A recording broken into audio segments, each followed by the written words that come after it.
DJ Hutchings. I work here at Higginbotham Associates in downtown Fort Worth. I come from Oklahoma, and but have coming up on 3 years of living in Fort Worth. I had full household up until about 8 or 9 years old. My dad, he just left one day, and found a note on the shelf and saying that he just needed to leave, and that I guess was a solution to the family issues that had been going on. But I had an incredible mom who she was just our rock and our foundation to our household. My name is Marcos. I'm 16. I go to Lamar.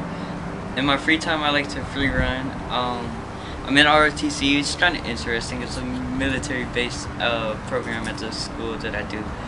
I hang out with a lot of friends during my free time. My family, we're kind of crazy. We get along in different ways. Some people will say it's torture. Some people say it's just loving. Me, I just treat it as loving. And we interact with each other in different ways. Like my mom, we're caring and loving. My sister, we might beat up on her every now and then, but that's just us. My brother, he's kind of the one that's chilled back, but he gets on everybody's nerves. I was part of an organization here in Fort Worth called Leadership Fort Worth, and toward the end of our program with Leadership Fort Worth, we do what's called a board shadow. And I got lucky enough to be chosen by SafeHaven, and I met Mary Lee through that, and she, we got to be a part of the board for a year. Well, we became here when one of my mom's ex-boyfriends hit her, and a lot of other stuff that he's done, verbal abuse, physical, mental, things like that. When we came here, it was a bit scary. And like the cops, when they came to pick us up to take us to SafeHaven in Fort Worth, it was funny because like my mom told us to grab our stuff, and it's like I grabbed my Xbox, simple stuff that I think I didn't want to lose. So I grabbed everything that I could possibly find. I grabbed the Xbox, my blankets, pillows, clothes. I was grabbing bed sheets, just simple stuff. And then when I was loading in the car, the cop goes, "What are you packing, the whole house?" He goes, "Well, you forgot the kitchen sink." that made me laugh.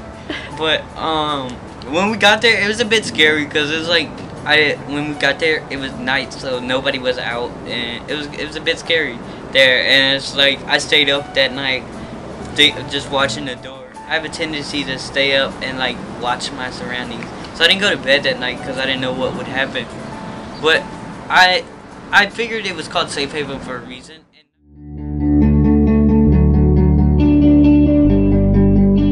I was approached by SafeHaven just to maybe take that commitment just a little bit further, and to meet with a family and to meet with a child. And I was all over it. I think for me it was something that just to be present for someone.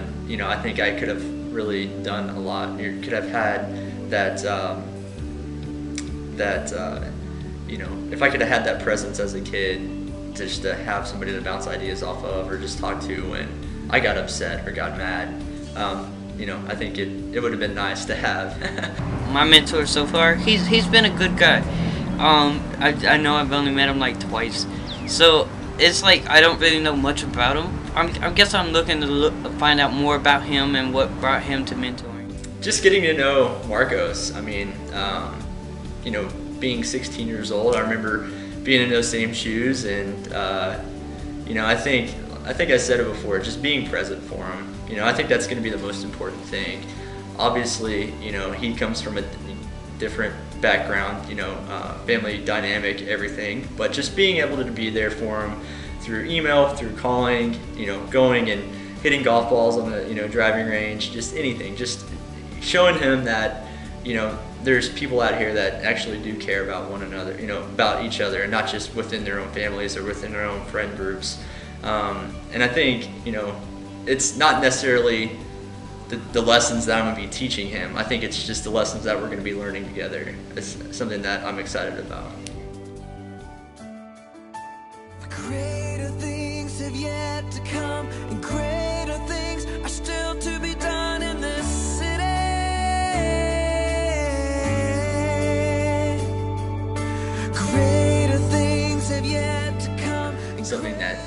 literally change someone's lives. And I think, once when you realize how big of of an influence you can have, and see, if it's in a matter of a student dropping out of high school or getting a degree, and if that one, attribute between those two things was you being there to help him through that, golly, that's amazing, right? Still to be done in this city.